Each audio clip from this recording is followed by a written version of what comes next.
Hey, Sunny girl. So let me hop on live for a second. Y'all, I just want y'all to see the type of creative mess I live amongst on a regular basis. First of all, we cannot leave this book out of the equation. So I have my Healing Wisdoms of Africa book by Malidoma Some. Hey, Fiji. I have my tarot cards to the right of me. I also have Big Magic by Elizabeth Gilbert. I have Taoist Secrets of Love by Mantak Chia. And I have The Dream Giver by Bruce Wilkinson. And I have The Bible in 366 Days for Women. And I have one journal and two journals. But also, y'all, look at the bookmarks. Anything is, I'll make anything into a bookmark. Look. An incense holder. A credit card. Hey, Shari. Literally anything. The peacock. So I love peacocks. Peacock behind me. Peacock on my journal. Y'all know I love peacocks. My house in Detroit was so peacocked out. From the curtains on the windowsill to the pillows on the couch. I love peacocks. Hey, Ebony. I don't give a damn what y'all think is satanic. What do that got to do with me? At the end of the day, I don't give a damn. I'm not in the mood, Ike. I don't give a damn if you in the mood. Hey, sugar, how are you? You listened to a reading yesterday? Yes, you should. I love peacocks. I'm just drawn to them. I just love them. Flamingos. Yes. Peacocks are just so majestic to me. Someone said peacocks may be what the biblical definition of angels, that may have been what they were looking at. So my mom and I was having a discussion the other day or whatever, and we was talking about the Bible, and we was talking about, she was like, you're not supposed to take some of the stories literal. I was talking about how I was reading it page by page, and it was blowing my mind. I had to take a break because when I got to Galilee, I don't know, it was a lot going on. It was a lot going on in Sodom and Gomorrah. It was a lot going on, okay?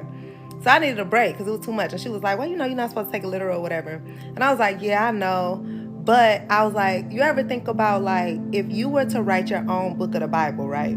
Based on the miracles and supernatural things that have happened in your life that are unexplainable. Someone may look at that and say, it's no way that happened. You know what I mean? Like, I can, if I write a book about myself, which I probably will, and all the things that have happened in my life that I have no explanation for, and someone 200 years from now picks that up or picks up my journal right now. Thank you for the heart. Thank you, India. But someone picked up my journal right now and read from when I first started journaling like 15 years ago until right now, it would seem like fiction. It would seem completely made up. But it's really my story. And I was like, talking to my mom, like I bring you on my platform a lot to kind of like confirm the things that I've experienced. But like 200 years from now, they're not going to give a damn. You know what I mean? They're not going to care about me saying like, no, this really happened. Like, Ma, tell them, didn't this really happen? So I'm like, from on one end, like I definitely see it as, it's just, it's metaphorical. But on the other end, it's like, what if these are people's real life?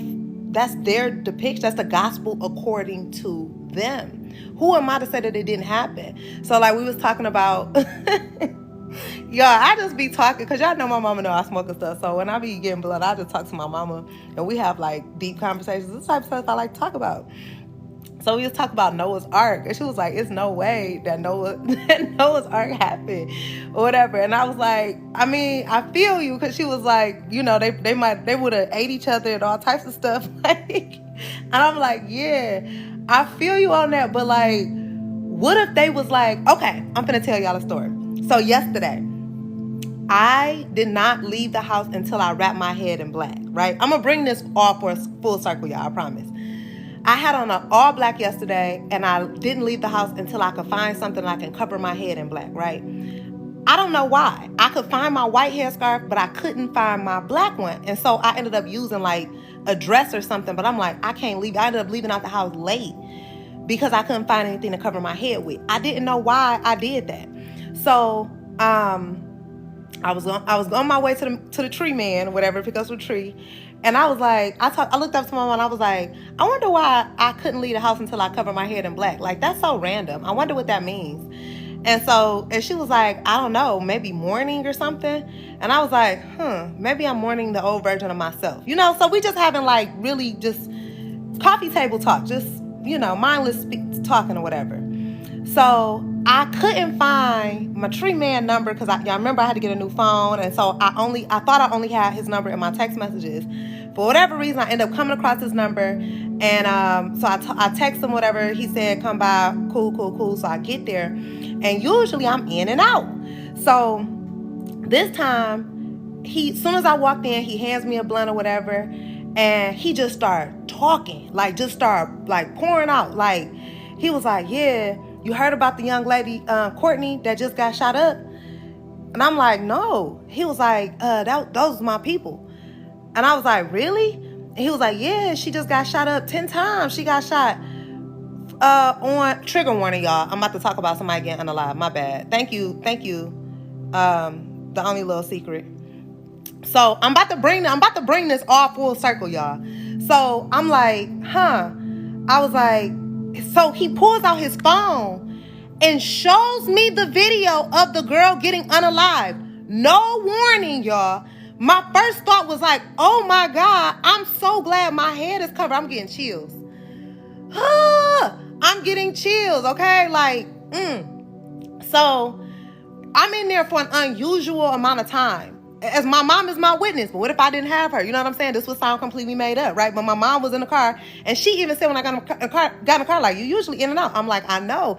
But he just started, and he was just talking, and he was telling me about how the guy had been in prison for 10 years, and he gave $30,000 to the girl for the girl to hold, and when he got out, he was looking for his money, and she didn't have his money. Like, he told me the whole thing and just poured it out. I have never said more than 10 words to this man, y'all. Very nice man, very kind man. He always invites me in, but we never had a real conversation like this. I stood in this man's living room for like 25 minutes. Then he started talking about how his birthday had just passed, and I could tell that this man was traumatized. He told me that the girl who was unalived, sister, had just gotten unalived. They just restricted my live, y'all. I got 2 restrictions. My bad. My bad. I'm going to wrap this up. I feel like I was only on here to tell y'all this because they gave me 2 restrictions that quick. So he said the girl who got unalived, her sister just got caught in a crossfire 2 months prior to that and got unalived. So I'm like, oh my God, that family has experienced so much loss. And I was like, and those poor children, because he said, I think it was her baby daddy or whatever. Anyway, y'all, I'm telling y'all this story to tell y'all about like the things that we do almost absent-mindedly, and we don't have an explanation. And on my way to this man's house, I'm talking to my mom, and I'm like, I wonder why I wrap my head in black. I was like, it never dawns on me to wrap my head in black. I always wrap my head in white, but I wonder what black means. But either way, I was obedient. I was obedient to that call, and I didn't leave the house. I hadn't even planned on going to this man's house after I went to the spiritual, so I didn't plan on going to his house afterwards. But I just so happened to find his number, and he clearly needed somebody to talk to. So in my mind, I'm like, so we're talking, bringing it back to Noah's Ark, right? Which I'm not here to preach to y'all. Y'all know I'm not. I'm just being myself, and I'm telling y'all the revelations I come across as I'm coming across them. Bringing it back to that, right? I'm thinking like, that sounds crazy, but what if there were certain things that were put in place absent-mindedly to Noah? He didn't even know why he had a special compartment for the insects and a gated off area for the snake. You know what I'm saying? Like, in my mind, I'm not saying that this is like factual. I'm just saying the things that we do absent-mindedly, when we are reminded of God's guidance and grace and being in alignment and things of that nature, and it's so instantaneous that we like, dang, well, now that totally makes sense. And then I was like, y'all, I'm on my way to this man's house. I'm like, it's not even no reason for me to have my hair covered, because I like my hair. My hair is in little spiral curls. I'm like, my hair is actually cute. Why did I want to cover my hair? I could not leave the house until I was spiritually protected, because God knew. God knew. So it's like, even when we say, oh yeah, it's only metaphorical, and this isn't just if you think this is just about the Bible, then you're thinking too limited. I'm talking about in general, just overall, the things that we do, and we have no idea why we do them. Why did I turn left instead? I knew I was supposed to turn right, but I turned left. I have no idea why I turned. And we irritated about it all day, not even realizing what we could have avoided, what we were being protected from, what we were being guided to. You know what I mean? Like, so that's why starting your day out, asking God to cover you, to protect you, to order your steps, even before we know what the day holds. That's why that's important. That's why I don't give a doggone about nobody on my page telling me you're not supposed to read tarot and read the Bible. I don't give a damn. Because every single day when I wake up and I put on God's covering and anointing, I am guided every day. And I get instantaneous gratification and confirmation every day. So why wouldn't I do that? Why would I stop based on your assumptions, based on your ideologies of your life? And why would I stop doing what I know to be good, what I know to be working for me? God covered me in a situation I went in completely blind. Hello? I had no idea what was in front of me. And God said, you are protecting my child, even when you are not conscious of why or how or when or why you are protecting my child. Your only responsibility is to be obedient. Do y'all hear what I'm saying? Be obedient. Turn off the naysayers. Turn off everything from the outside world. Turn it off. Turn it off. Turn it off. Turn it off. Turn it off. This is your journey. This is your journey. This is about you. This is about your relationship with God. Grandma prayers can't save you always. You got to know God on your own. You got to know God. My mama couldn't tell me, Ashanti, you need to cover your head because you're about to face a traumatic situation. Someone is about to dump on you in the next hour. So you need to cover my head. God told me that. That's God. That's me and God. That's between us. You get what I'm saying? Like, so if you don't show up, so I'm reading this book right now, right? I'm reading this book. Y'all know I read 50,000 books. And I didn't know why I came on here today, but I came on here and I clearly had something to give to y'all. But this is called The Dream Giver. And in this book, this is the same author as The Prayer of Jabez that I tell y'all to read, Bruce Wilkinson. But in this book, he talks about how he was given a dream, right? It's a little boy, he's given a dream, and he goes and he tells his father about this dream. And everybody in they call it Familiar, like the name of the town is Familiar. And basically it talks about how we do the same old things, and we're all ordinary people, but one day we're given a dream, right? And one day somebody has the courage to bring that dream into reality, to bring that dream into fruition, to go against the grain, to say, it's not normal for me to be sitting at a desk for 8 hours doing things that I don't have any interest in. It's not normal for me to be, just literally breaking away from all the things. I don't like being told what to do and how to do it and when to do it and why. I don't like that. I want to do what I want to do. And one day, that one person who says, I know what you're used to, I know what y'all are comfortable with, but to me, it don't feel good. This can't be it. This can't be the pinnacle. Something inside of me will not let me quit. Something inside of me will not let me give up. And I done had some dark days. I'm finna have a... Woo! My God. And you wonder what that is. You know what I mean? It's like we put so much emphasis on the dark days. We give so much energy to the dark days. And we don't give praise to that something inside of us that will not let us give up. That something inside of us, even if it is as small, if it seems insignificant, it's only a glimmer of hope. You know what a glimmer is? You know what a glimmer is? Not a flashlight of hope, not a spotlight of hope. A glimmer fleck of hope, even if it's just that much, right? That something is enough to overpower all the negativity that we've experienced up until this very moment, and it makes us want to keep going. That's God. You hear what I'm saying? That's God. That is the unexplainable. I had somebody tell me, and if I spoke on this before, I apologize, but I feel like I need to speak on it again. I was telling them my life story, and this man said, "I'm calling bullshit." I said, "On my life? On my testimony?" I said, what would that, how does that behoove you?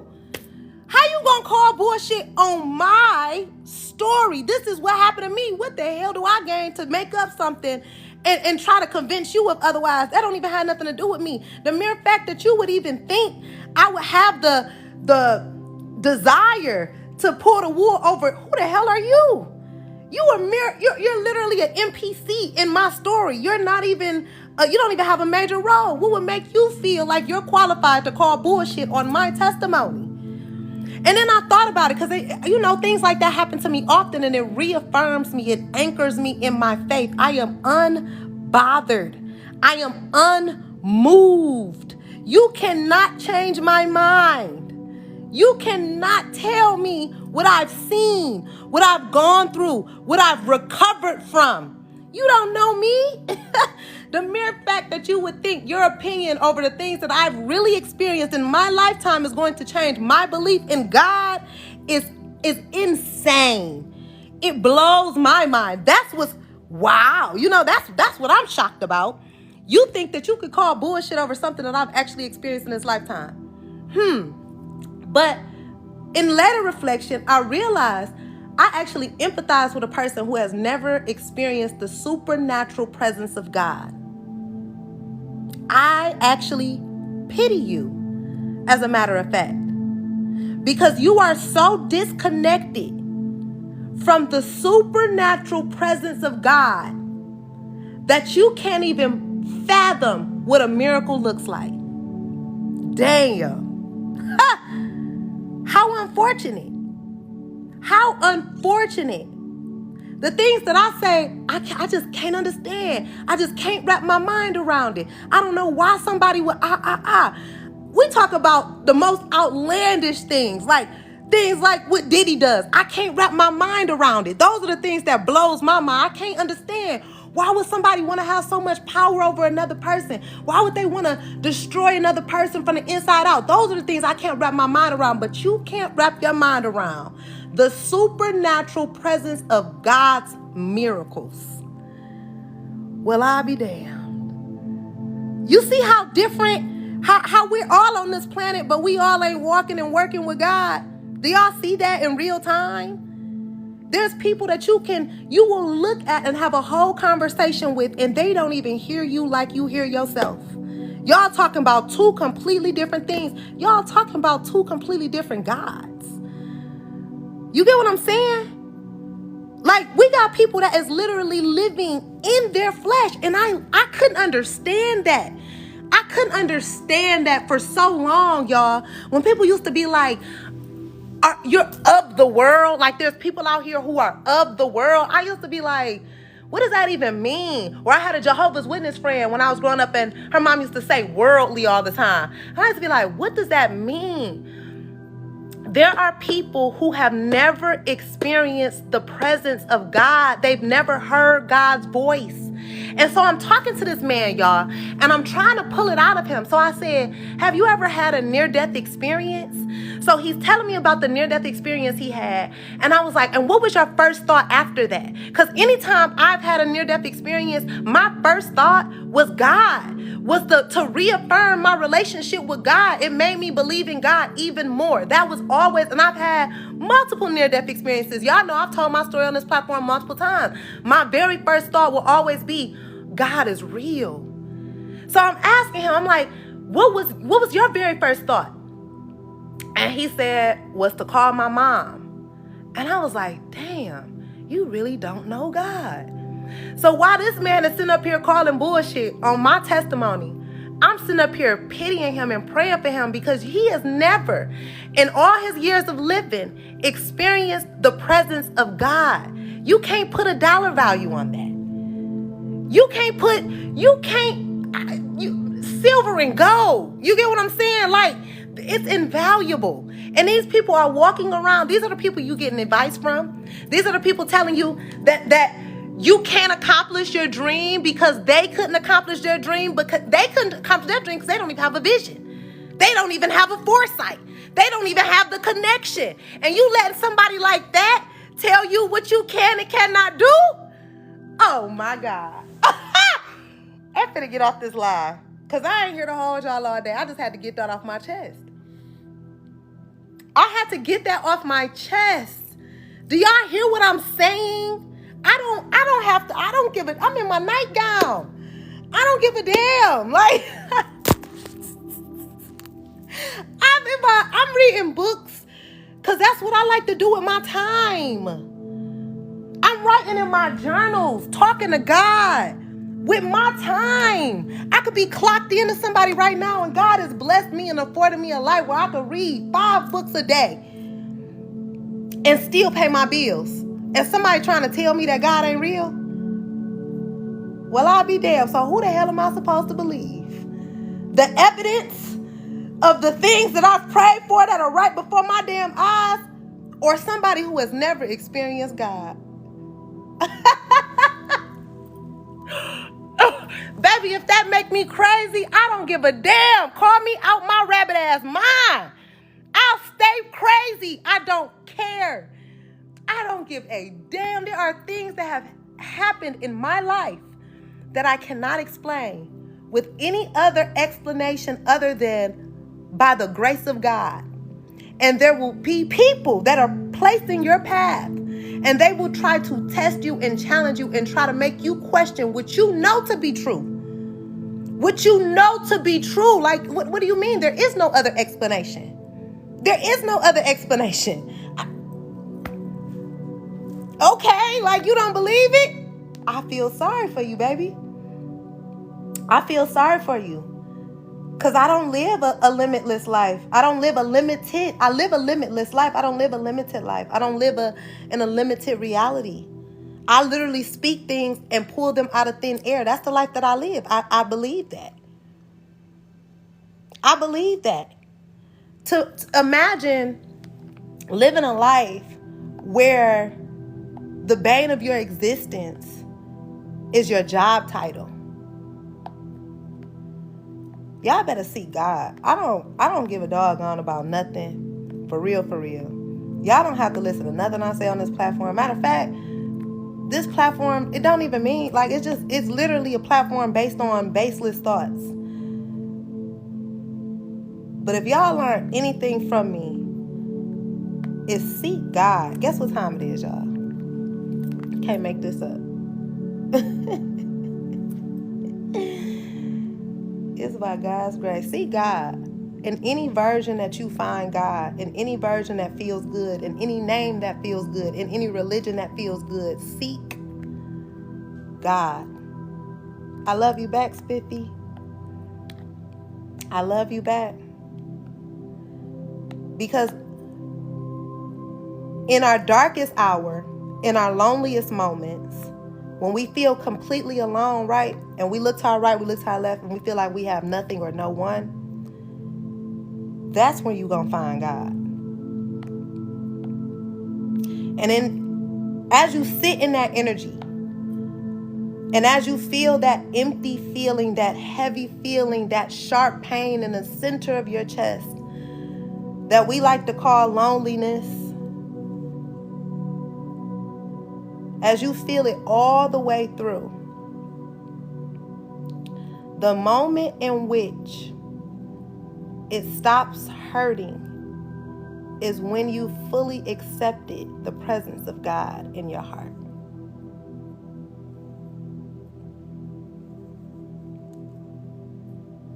That's when change happens, for real, y'all.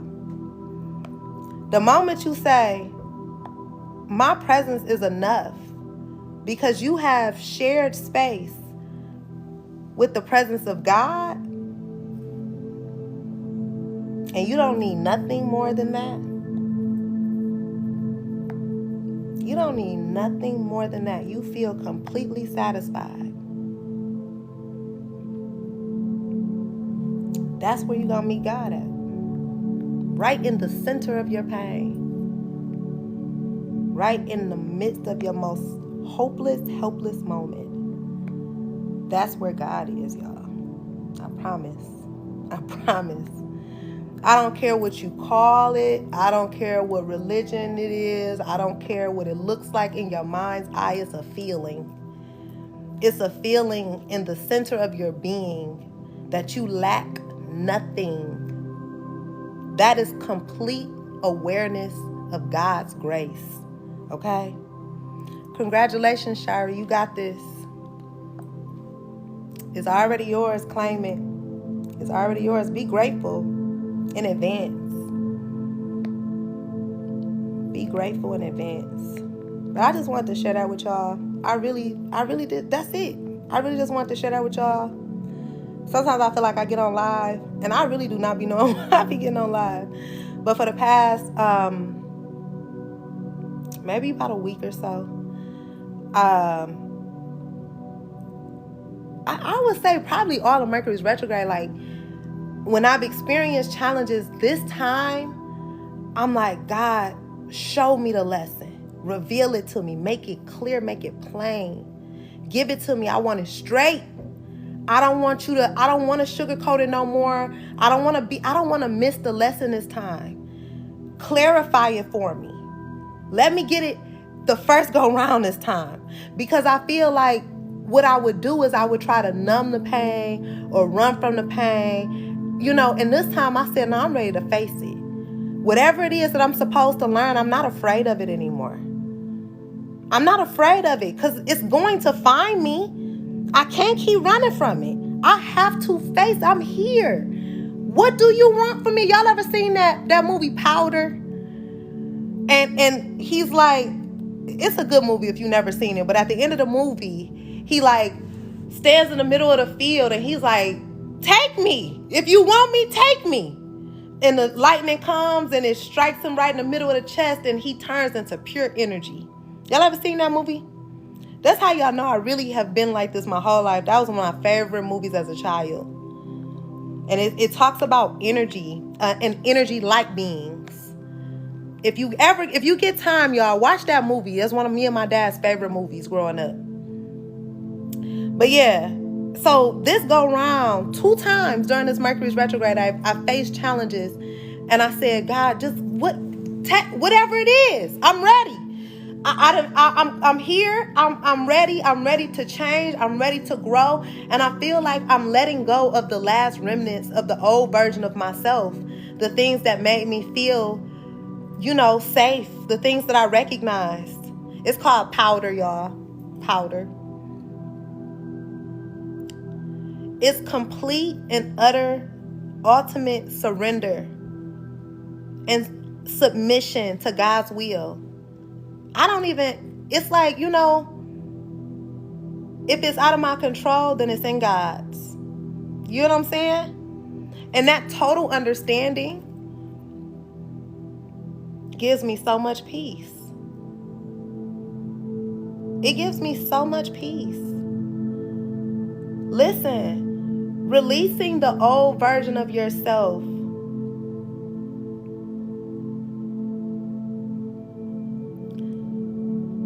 is like mourning. It does feel like mourning. Because I've known that version of myself my whole life. So it's like saying goodbye to an old friend. Oh, why did that gut punch me? Whew. That was kind of heavy, y'all. That was kind of heavy.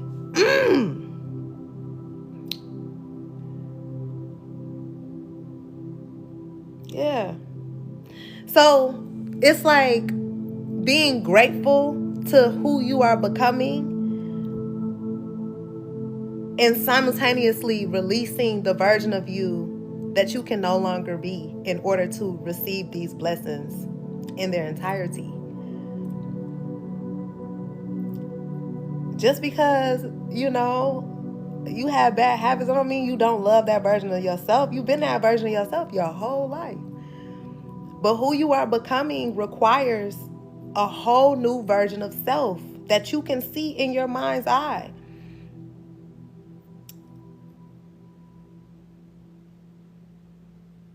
But to completely disconnect from the things, the people, places, and things that no longer serve us,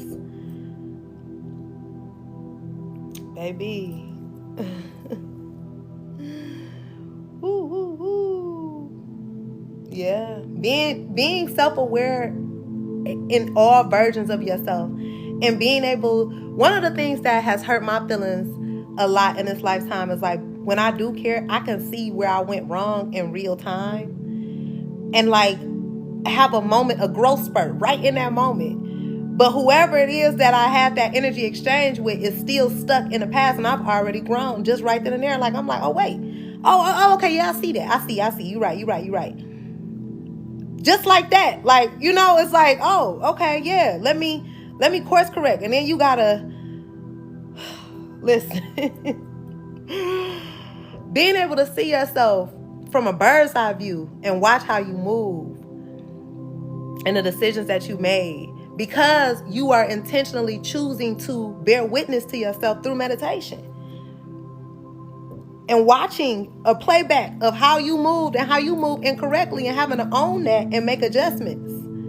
We talking about real growth, y'all. We talking about that real uncomfortable energy of disconnecting from the people, places, and things that no longer serves us.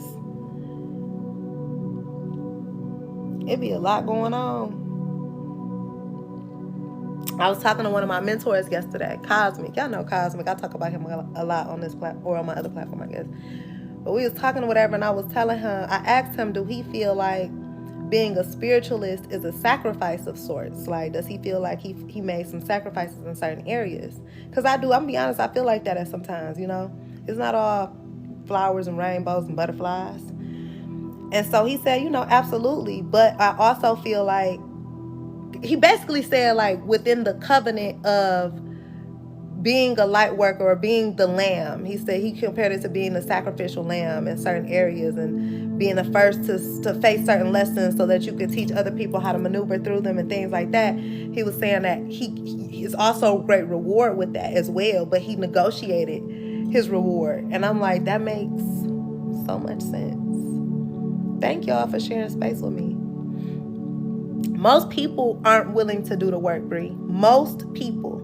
And so when I say most people, I mean in a room with 100 people, you probably gonna get 3 people in that room who are really doing the spiritual work, not what just looks good. Because most people are only doing enough, just enough so that certain things look good.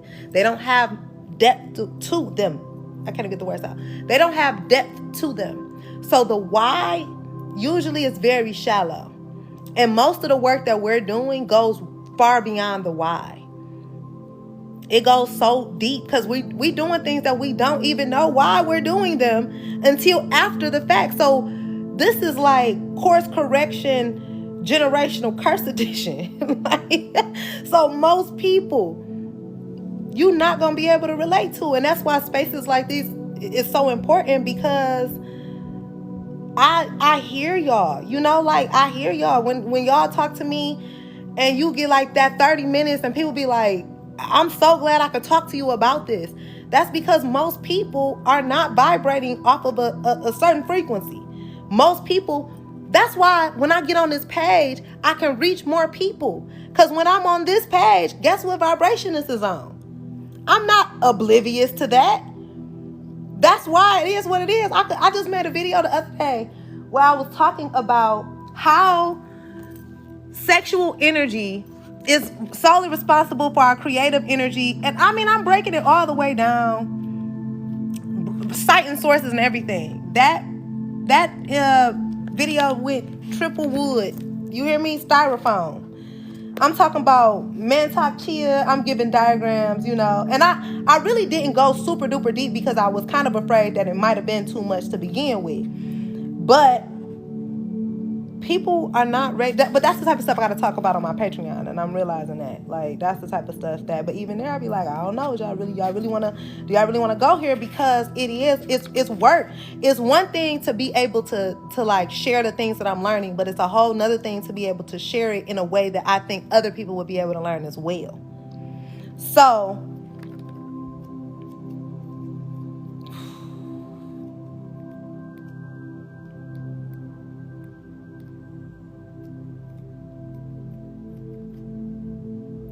People don't even want to read a book.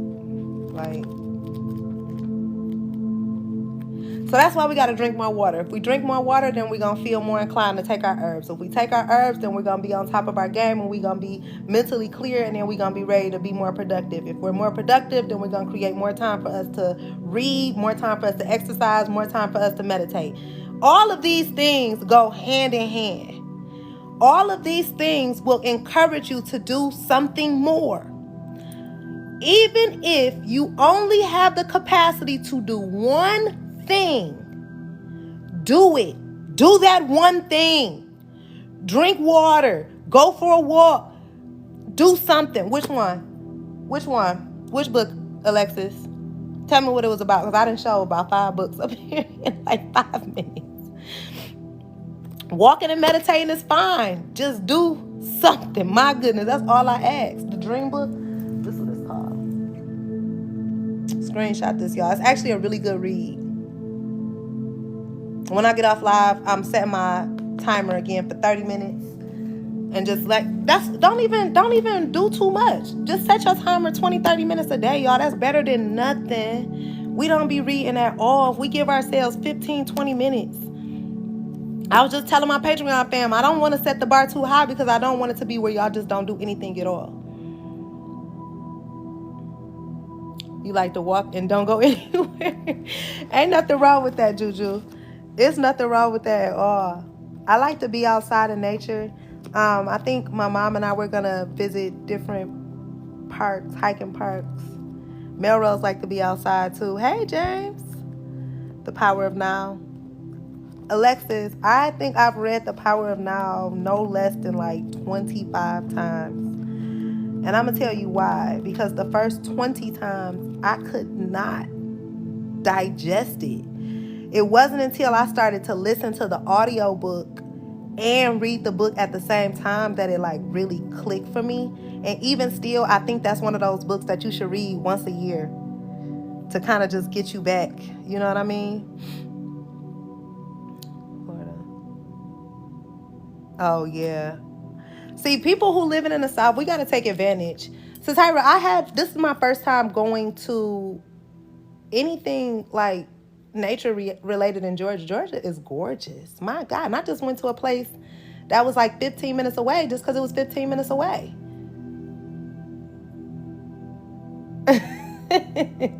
Listen, that ashwagandha has been getting me together, y'all. I'm telling y'all. And even if it's like one thing a day, I'm noticing like there's things that I've been trying to do for months that I've just been putting off. I've only been taking the ashwagandha for 3 days, and it's giving me similar effects to Adderall. It's just not as heady. Like, I feel like when I took Adderall, I'm sorry I keep touching my face, y'all. I feel like it's some hair on my face. But I feel like when I took Adderall, it went straight to my head. And I don't know if it had anything to do with the placebo effect or what, but it made me feel like, whatever it was that went to my head and made me want to do stuff. I feel very similar with ashwagandha, but it's not as artificial, I guess you could say.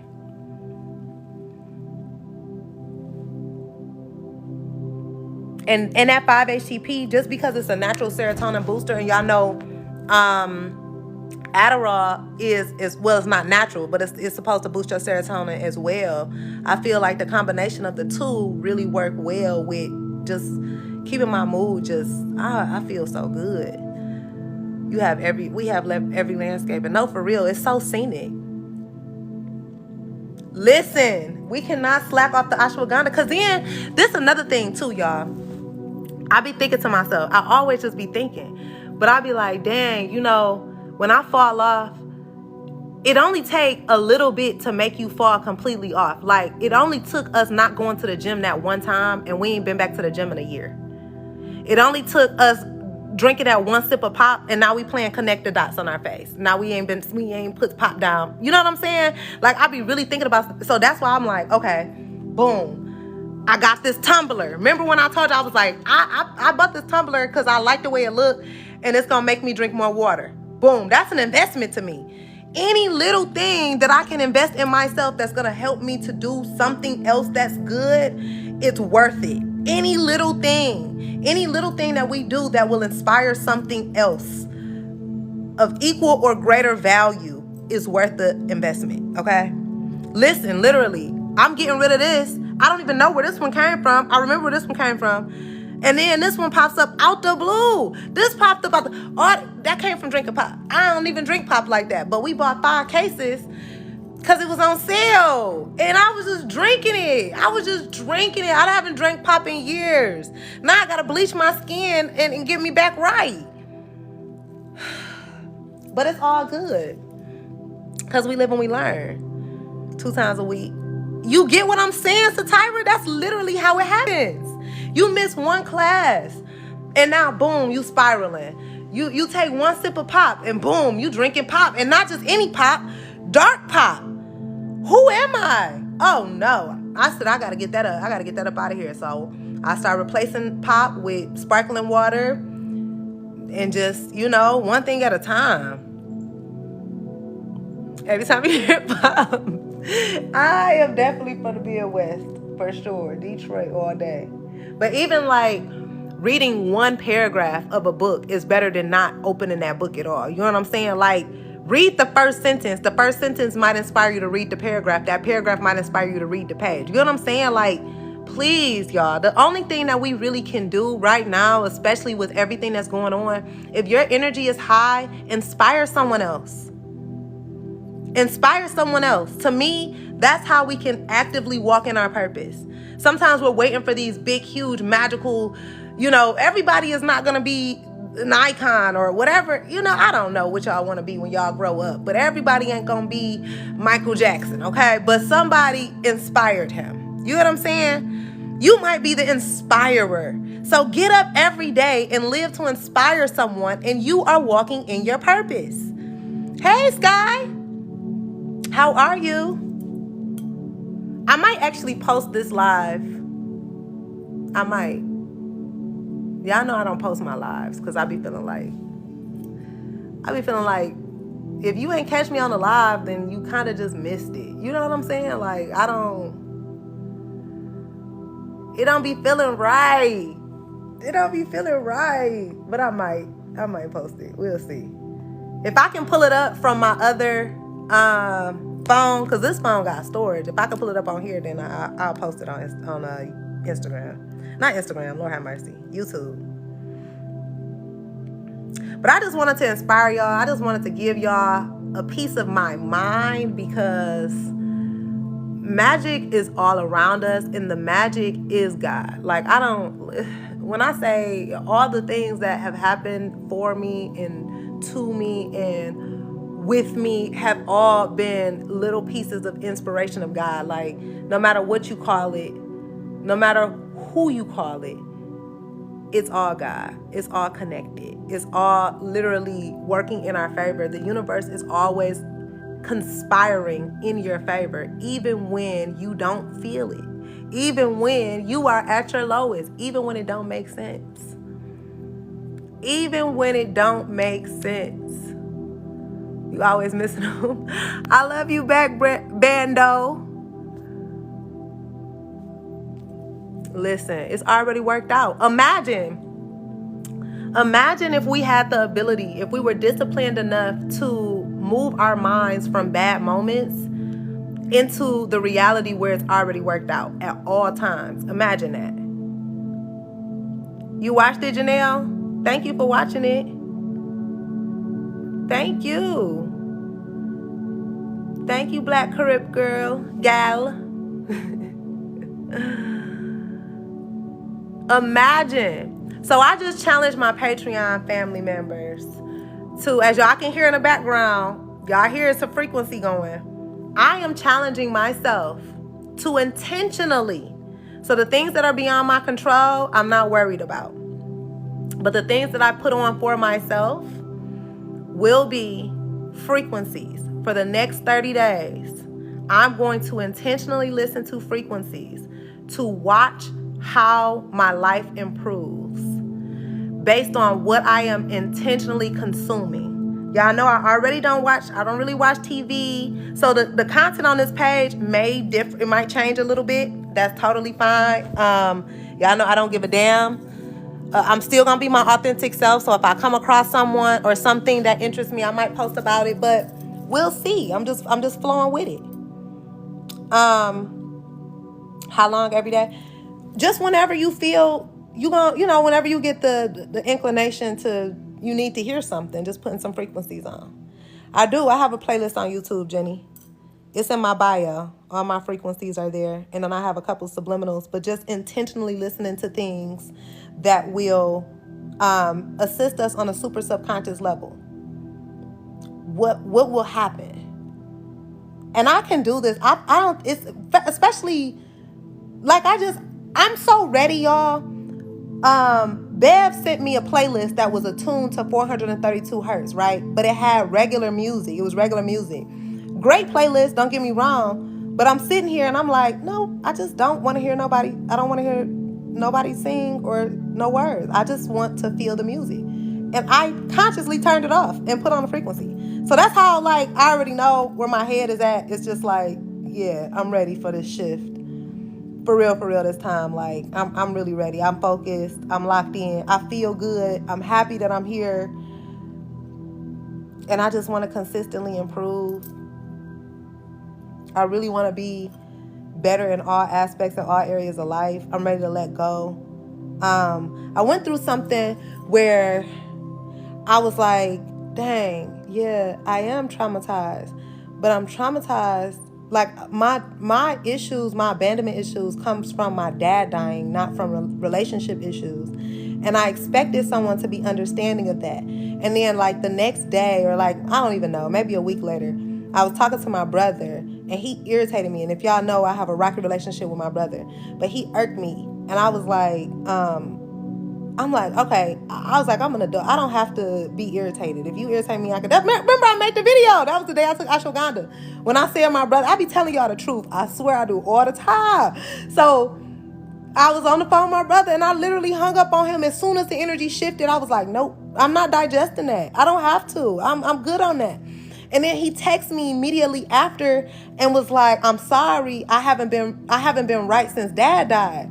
And I was like, ooh. That is not an excuse. Damn! Talk about...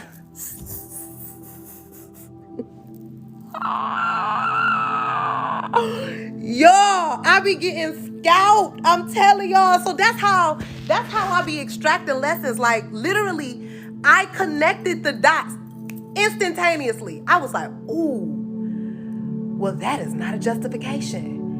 That is not an excuse. Yes, it is very sad that when someone loses someone, and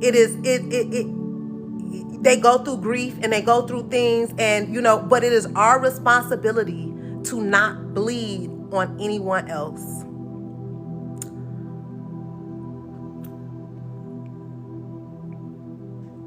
Damn! Gather me. bothered me because I expected to be empathized with because my actions were based on the trauma of my father passing away. And almost instantly, someone did something that made me feel some type of way. And we share the same damn dad. Not damn dad, I'm sorry, I love you, dad. We share the same father. We went through very similar traumas with losing our father. And in my mind, I was understanding, but it was not a justification. And I caught that, gathered it right out the air, got it. I got it this time. I did. I heard it. I seen myself. That's what I be talking about when I be like seeing myself in a playback where I did something that could be considered toxic. And instantly I used, and it wasn't even like I used it as an excuse. Instantly I correlated that toxicity to the trauma based on losing my father, in connection to me losing my father. That was an excuse. That was dismissive. That was lacking accountability. And I was faced with a lesson in real time that showed me those things. That showed me that is not an excuse. That is not an excuse to bleed on other people. It is sad. It is unfortunate, but it is my responsibility. My healing is my responsibility. My dad been gone 11 years. 11 years. And I felt comfortable in that trauma. Do y'all see that? I'll speak to you soon, Tish. Listen, it's not, Jenny. I felt so comfortable in that trauma, right? I leaned into that trauma. I created a safe space for myself in that trauma. And I expected everyone else to accommodate my trauma.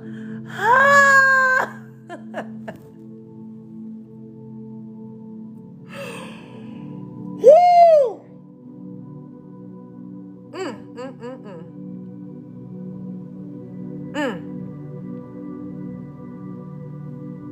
And we be having the nerve to be offended if someone else's boundaries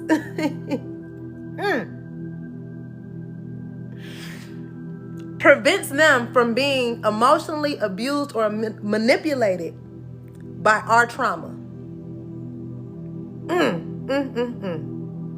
So I gotta give kudos and respect to anybody who can spot that from a mile away and say, not dealing with that. Sorry. Love you to life. But I'm not. And I can't. And I won't. I can't do nothing but respect that. I can't do nothing but respect. But Jenny, you see how quick those dots connected? All of that happened in 1 week.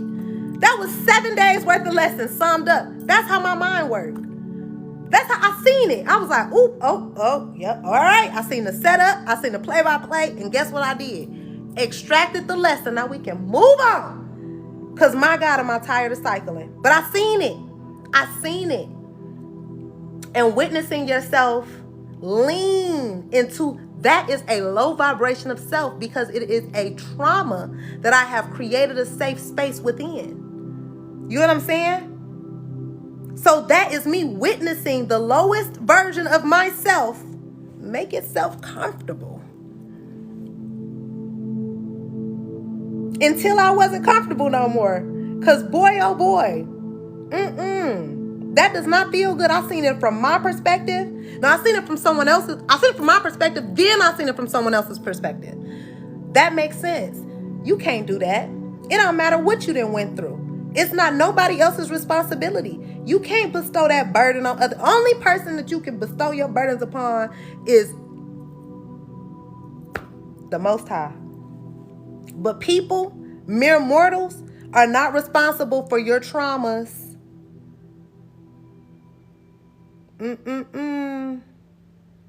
They are not responsible for your traumas.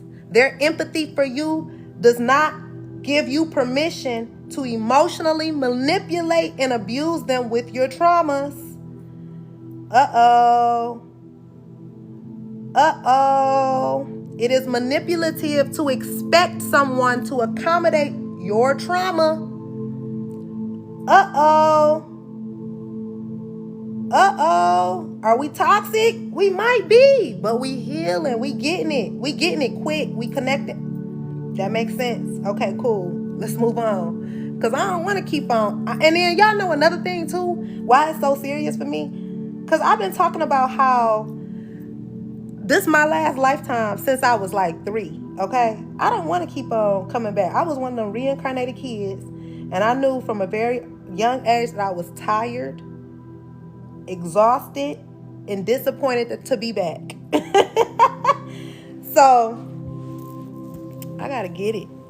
And I got to give it to y'all so I can hurry up and move through it.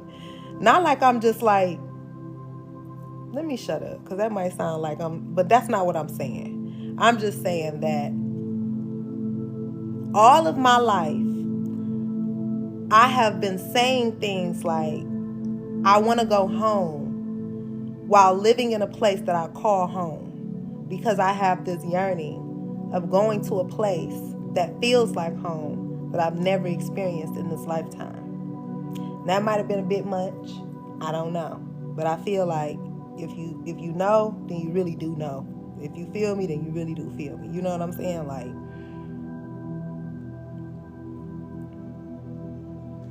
to cloak or stop people from using divination to spy you. Cover your head, Juju. Hair wrap, hair wrap, hair wrap. And I feel like black specifically. Were you in here? Did you catch the black hair wrap story? Supposed to. You got sober. So no, Jenny, you was supposed to be here. I was supposed to exit. No, you are supposed to be here. Listen, born tired. I remember being in school like, this is such a waste of time. I don't like this. This does not feel good to me. I have literally resisted every system I've been put in since a child. Everything that we have been programmed to do has never felt right to me. Going to school, graduating school, going to school again, getting a job, working a 9 to 5, working 5 days a week, 40 hours a week. None of that ever felt right. It just feels so wrong. And I can only do it but for so long. And then like within that time, like when I was in school as a child, the teachers would be like, oh my gosh, she's so smart, but she just doesn't care anymore. After that, about that first semester, I lose all momentum. Same thing for a job. After them first 3 months, I lose all momentum because I can no longer pretend that this feels good or that I'm okay with doing this. I'm not a robot. I cannot do these things. I can't do it. I don't want to go to work 5 days a week to the same building doing the same robotic things that I don't care about, have no interest in. I'm only doing it. And then when you break it down, I used to be like, $25 for an entire hour of your life? I would rather sit at the base of a tree for a whole hour and get nothing. I would pay the tree $25 to share an hour of its time. But $25 an hour, $35, even $100 for an hour of your life. You'd be like, yeah, but I still could be doing something else. I still would rather be doing something else. I would rather be anywhere else than sitting at a desk working for somebody else's damn dream. I got dreams too. I got a dream too. I want to live my dreams. To hell with your dream. I want to live my dream. I got to figure it out. Imagine, I used to do it for $8.50 an hour. I had very humble beginnings. I talk about that $8.50 every chance I get because it still blow my mind. I used to be gone for 4 hours a night. Making pennies. That's slave wages. I used used to be standing at a podium. I couldn't even sit down. What? Oh my God. You think about that type of stuff. But even then, I used to be writing in my journal like, this is not life. This cannot be it. I am sitting next to a woman who is twice my age doing the exact same thing with her whole day. I could not imagine spending my day at the door of a restaurant when I could be outside living life, doing anything else other than this. It doesn't make sense. At the giant slide. Oh my God, Janelle, 625. I don't even, the first job I remember, I used to be a double dutch coach for a school, but I can't remember how much I was getting. I think I was making $11 an hour there. But no, when I was like $8.50 to me, I think about this all the time, and I be like, how have we been convinced as a society that it is acceptable to pay a living, breathing being less than $10 for an hour of their life? Oh my God. I can't. And then I had people who was looking at me crazy. When I left, I quit there and I started working for Quicken Loans. And then I hated Quicken Loans, and I was getting paid almost twice as much there. And I was still like, this cannot be life. And I remember sitting next to a woman. I will never forget these people. Sitting next to a woman who had not one, but 2 master's degrees. And we were making the same amount. And I had a high school diploma. And I was thinking to myself, like, I could not imagine working my ass off for all of that time, getting not one, but 2 prestigious degrees from prestigious universities, and sitting next to a girl who is a sniff out of high school, making the same amount of money. It's insanity. But that's how bad the job market was. That was like in 2012, yeah. Damn. Life been breezing on by, boy. Regardless of whether we taking it serious or not. Man, listen. You be looking around like, then when you start to like really get into it and start researching people that, you know, I always tell y'all, mirror your life off of somebody. Acquire some of their good habits, you know, figure out what it is that they do and how they got to where they at. I was at a young age in high school. I told y'all I did my 10th grade project on the Da Vinci Code. That was my 10th grade year. That was my project for the entire grade level, for my entire grade level in order to graduate to the 11th grade. I did on the Da Vinci Code. So I was in this mind frame, and I would research people who are already living a life that I wanted to live. And a lot of them did not even graduate high school, let alone college. And I was like, oh my God. I have to conjure up the will to complete this shit, because I didn't even like school then, but I have to complete it because I feel like I didn't need people to think that, I don't know. I just needed to do it for my mama and them or something. But I did it. And I hated it though. My principal used to call me every morning. I told y'all this. He used to call me every morning and wake me up to come to school. Because not wake me up, but just motivate me to come into school, because I always felt like it was like a waste of time. And I remember being in science and stuff, like, how is this going to benefit me in real life? Like, can y'all please teach us how to, like, balance a checkbook? I still don't know how to do that. Teach me some shit that my parents really don't know how to teach. You know what I'm saying? Teach me some shit that I can use in real life. It's so many things that we literally were tested on until we were cross-eyed that we have not used in real life to this day. They should have been doing business development classes. They should have been doing classes on credit, how to balance the checkbook, how to invest in stocks, actual useful fucking information. Not teaching us about Martin Luther King for the 150th year in a row. No shade to Martin, but damn. Yeah, you know, we move like how we do the things that make us bring us joy, to help us get through the day, to help us get through the moment.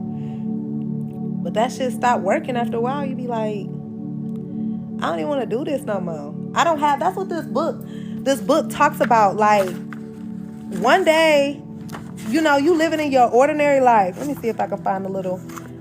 He was like, you just wake up and be like, something inside of me is telling me it's more to life. Something inside of me is telling me. He said, for the most part, not much had happened in Familiar. That's the name of their town. The town is called Familiar. And his name, the main character, his name is Ordinary.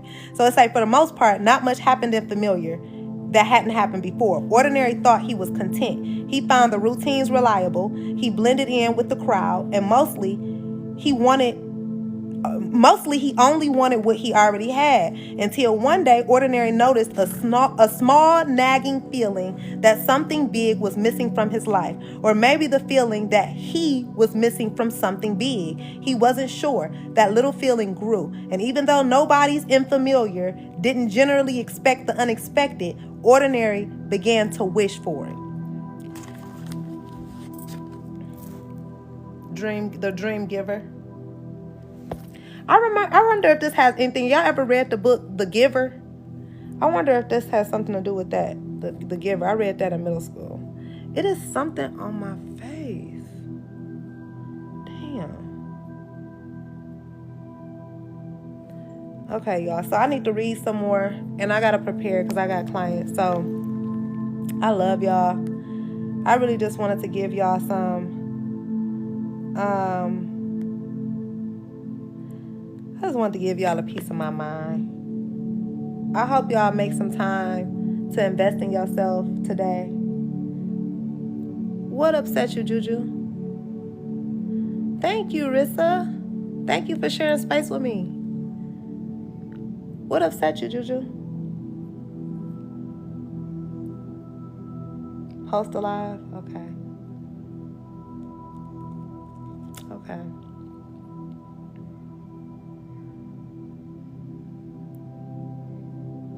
And any bite you. Who bit you?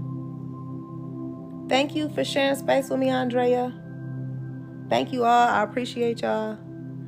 And I'm about to get back to my book. I'm setting my timer so y'all can see. I tell y'all no lies. I have my timer set. That's how much I read before I decided to take a little break, because I had that on my mind. I need to share with y'all. I really didn't know what I was going to come on live and talk about, but I'm glad we talked about what we talked about. It is something on my face. I'm about to wash it because it's bothering me. Drink some water today. Do one good thing for yourself and inspire somebody today, y'all. That's all I ask of you. And I will talk to y'all later. I don't know when, but just stand by. I'm always coming back. Even when I don't tell y'all when, I'm coming. See you later. It's called, screenshot this, y'all, The Dream Giver by Bruce Wilkinson. I love y'all, and I will talk to you later. Goodbye.